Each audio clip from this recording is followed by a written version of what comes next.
Hello creatives, it's Kathy from Kathy's Creative Space here once again, and today I've got a simple card for you. You only need one colour ink and cardstock, and I've used two sets of stamps which I'll show you, and also some designer series paper from one of the Christmas packs which has been used for the ribbon. And this ribbon is so beautiful. It's actually got a velvet type texture to it. It's just lovely. I thought this would look perfect on this card. So the card sets that I've used is Tags and Tidings, and this is one large stamp, which I'll show you in a minute. And I've used Signs of Santa, and I've just used this seal, which I punched out. And I'll show you which punches those are. And also at the bottom of my blog, I'll have a list available of all the products that I used in this project. So first what I did was I got some garden green cardstock. Now this was the A4 sheet and I have just cut it in half. So I'll be able to make two cards from this. Then I got my Simply Scored scoring tool, which is an excellent tool to be used if you're just folding cards, if you're doing specialty folds, or even if you want to emboss some card with just straight lines, which I did on a project last night. So you can see here that it goes up to 8 1/4, so you're looking at scoring it at the 4 1/8. And it's as simple as that. But in the long run, it does save you a lot of time of not trying to match up and getting creases and that sort of thing. And now I'm just folding it over like this, and I'm using my score or bone folder just to burnish that edge so it stays closed nicely. So that's quite lovely, isn't it? So the stamp set from the Tags and Tidings set, you can see I've got it here in my Stamparatus. Now this is a fabulous tool.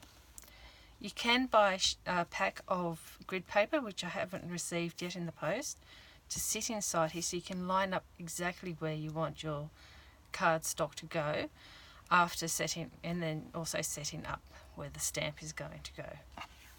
I've got this one set up, but it's quite simple now. I worked out earlier, I think, yes. So I lined it up against this line and this large line. And this is a great setup if you're doing multiples of the same card. You can just do it over and over again. Also, the great thing with the Stamparatus I have found is that if it doesn't print properly the first time, you can go over it a couple of times. And I did find with this set there was this corner up here, it needed a little bit of extra attention with the ink. So it's just light tapping. I'm just going to pop this under here. It just gives the wing a little bit more stability.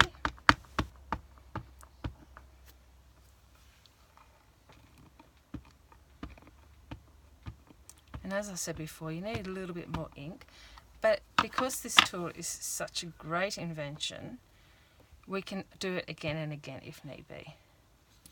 And just give it a rub.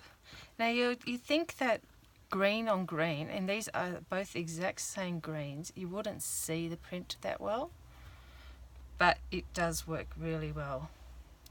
So here you can see, I hope, some of the inking, but as I said before, this little section here, and I think we've got a little section here that needs extra ink. But because we're not having lifted up the stamp away from the project, I can just re-ink it with the knowledge that it's all going to show up and be re-inked in the exact same spot.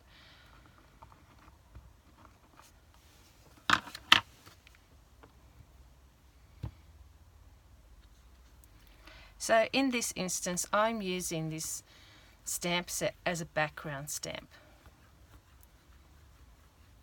essentially making my own designer paper. There we go. We've just got that little L that doesn't like to come out.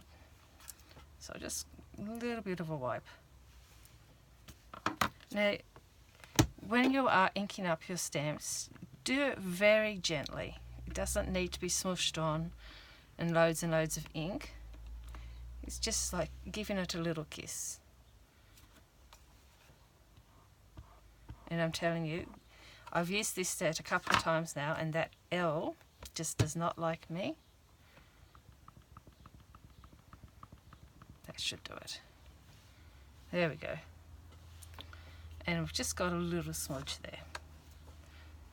So it's just hasn't quite inked up. But I'll just close it and give it an extra press. Now some of this, of course, you're not going to see because of the ribbon that we're putting on. But there you go, that's just lovely. I'll pop this out of the way. So we won't be using it for the rest of this particular project. But there we go. So this designer paper comes in a set that's 12 by 12.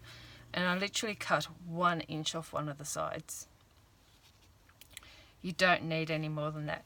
Of course, it is actually longer than the card, and you don't want it quite that long. So first what I did, I cut a little triangle out, just estimating where the center would be.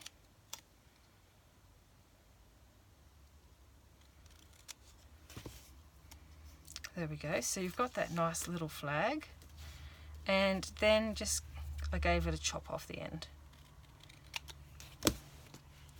Very simple, no special tools needed. And there you go. So I've just popped that on with some tape. Got some tear and tape. Lovely product this. It's so easy to use. Just tear a piece off.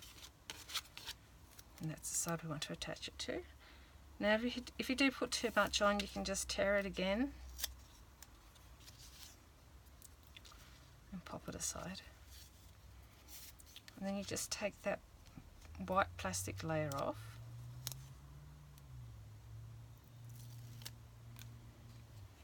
And pop it on there. How nice does that look? Now, for the next part, I actually used some Whisper white cardstock. And still using the garden green ink, I've used, as I said before, this stamp from the Signs of Santa. It's just a cute little stamp. Let's ink it up. Now you could still do this on your Stamparatus as well, but in this instance, because it is such a small stamp, just give it a little bit of a press, and there you go.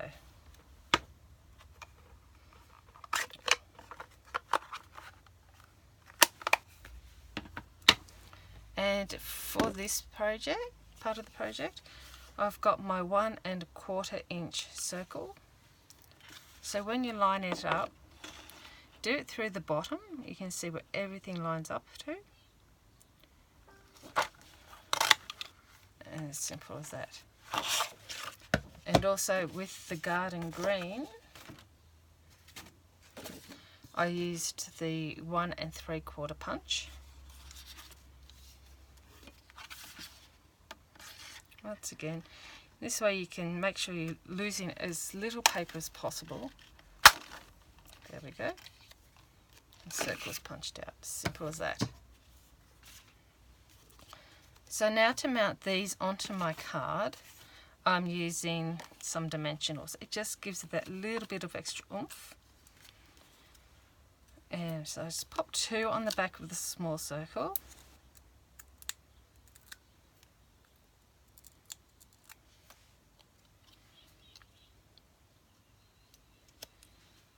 And then I'm going to put 4 on the back of the larger circle just so it doesn't move and so it doesn't become lopsided.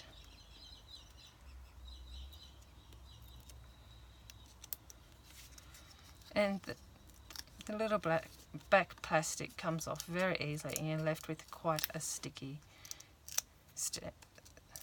dimensional, so it's not going to fall off. And I'll pop it up so the north is at the top, and I like it in this side. And there we go. One very simple Christmas card that you can send out to your friends and family. Well, I hope you enjoyed that demonstration, and if you do have any more questions, just let me know. I will be coming out with another video soon using the same stamper set again, but more of an intermediate project. So stay tuned for the next one. Bye!